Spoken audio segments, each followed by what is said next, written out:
Hey folks, Mark Palermo here, blip on the radar with a review of The Conjuring. The Conjuring, like every horror movie ever, is based on a true story. This one would seem to be, on its surface, like all those demonic possession movies that open every other weekend between January and April.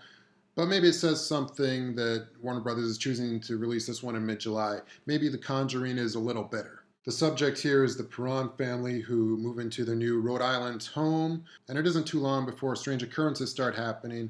There could be ghosts there, and the ghosts, as is typical in these movies, just act like complete jerks. They're pulling people's legs in their sleep, they're banging on walls. It comes to a point where someone is screaming in every room of this house.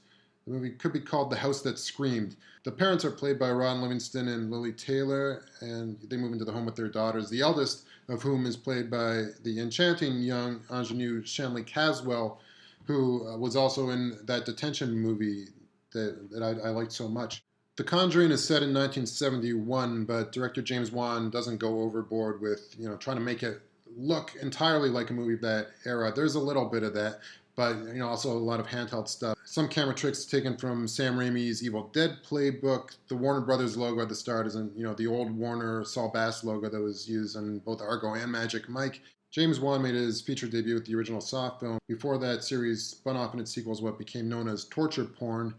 He also made Dead Silence, a movie about a possessed doll that looks like Andy Garcia. He made Insidious, another movie about hauntings that has many parallels to this one. I thought Insidious was fairly scary. The Conjuring is by far James Wan's best movie yet. So as those Saw sequels went hardcore with their gore, this is the rare movie that goes hardcore with its scares. Like most haunted house movies that try to be about something, The Conjuring is about a family that's trying to stick together as these asshole ghosts are just trying to tear them apart. Conjuring is a better haunting movie than all of the Amityville films, even with the rather interesting family dynamic that director Damiano Damiani brought to Amityville 2, The Possession.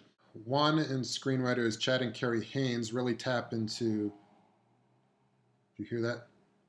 Ghosts. Wan and screenwriters Chad and Carrie Haynes really tap into childhood fears, particularly a nice scene in the first half of the movie where one of the daughters wakes up and claims that she sees a man staring at her through the darkness behind her door, even though her sister can't see him. Things like that worked really well. It was at that point of the movie that two girls in the audience, I noticed, just walked out of there. That's weird to me. You walk out of a horror movie because it's too scary.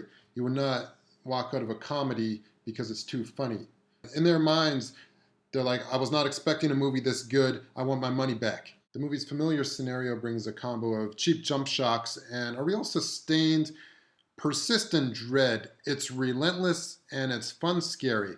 What those two girls who walked out failed to realize is that if they'd each gone to see this movie on a date, they'd have gotten laid. I haven't been this enthused about a new American horror movie in a while. 8.5 out of 10. For Blip on the Radar, I'm Mark Palermo. Even though James Wan won't follow me on Twitter, I am a professional.